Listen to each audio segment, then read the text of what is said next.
శ్రీ గురుభ్యో నమః. శ్రీరామకృష్ణ పరమహంస గారు మనలో మార్పును తీసుకువచ్చే ఎంతో గొప్ప విషయాన్ని, ఆ తత్వాన్ని చిన్ని కథల ద్వారా మనకు ప్రసాదించారు. అటువంటి ఒక కథను ఈరోజు చెప్పుకుందాం. గిరీశచంద్ర ఘోషు మొదలైన భక్తులతో గురుదేవులు సంభాషిస్తున్నారు. జనం సిద్ధుల్ని సంపాదించాలని, ఇతరులకు గురువులుగా వ్యవహరించాలని కోరుకుంటారు. కానీ గురువుగా వ్యవహరించటం చాలా కష్టం అని వారితో ఈ క్రింది విషయాలను చెప్పారు.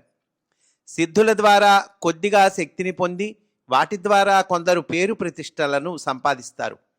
వాళ్ళలో చాలామంది గురువులుగా ఉండి శిష్యులను, భక్తులను తయారు చేసుకోవాలని అనుకుంటారు.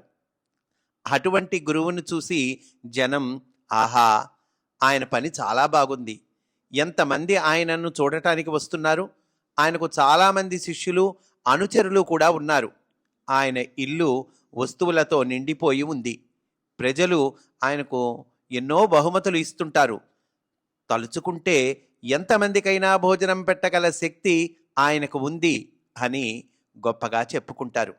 అంటే నేను గురువు కావాలి అనేటువంటి తాపత్రయం ఉంటుందండి. ఇది చాలా ప్రమాదం అండి, అది చెప్తున్నారు ఇక్కడ. ఒక గురువు యొక్క వృత్తిని వ్యభిచారంతో పోల్చవచ్చు. అంటే అటువంటి గురువులండి, అందరినీ కాదు. ఒక గురువు యొక్క వృత్తిని వ్యభిచారంతో పోల్చవచ్చు. అది తనను తాను అమ్ముకోవడమే. అటువంటి వస్తువులు, భౌతిక సుఖాలు మొదలైన నీచమైన వాటి కోసం దైవ సాక్షాత్కారం పొందటానికి తోడ్పడే శరీరాన్ని, మనస్సును, ఆత్మను వ్యభిచరింపచేయటం మంచిది కాదు. కొందరు ఒక స్త్రీని గురించి ఈ విధంగా చెప్పుకుంటున్నారు.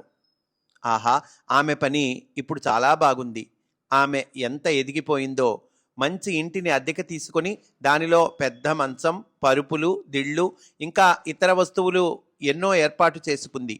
ఎంతమంది ఆమె చెప్పు చేతలలో ఉన్నారో తెలుసా? వాళ్ళు ఎప్పుడూ ఆమె దగ్గరకు వస్తూనే ఉంటారు. మరొక మాటలో చెప్పాలంటే ఆమె ఇప్పుడు ఒక వేశ్యగా మారిందన్నమాట. అందుచేత ఆమె ఆనందానికి అంతులేదు. ఇంతకు ముందు ఆమె ఒక పెద్ద మనిషి ఇంట్లో పని మనిషిగా ఉండేది, గౌరవంగా బ్రతికేది. కానీ ఇప్పుడు ఆమె ఒక వేశ్య. అల్పసుఖాల కోసం తన జీవితాన్నే నాశనం చేసుకుంది.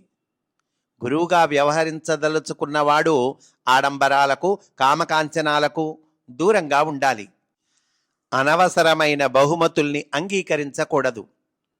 అప్పుడే ఎవరికి లొంగిపోకుండా ఆదర్శప్రాయమైన జీవితం గడిపి నలుగురికి మార్గదర్శకుడు కాగలుగుతాడు అని చక్కటి సందేశమిచ్చారు. స్వస్తి. వాసుదేవ.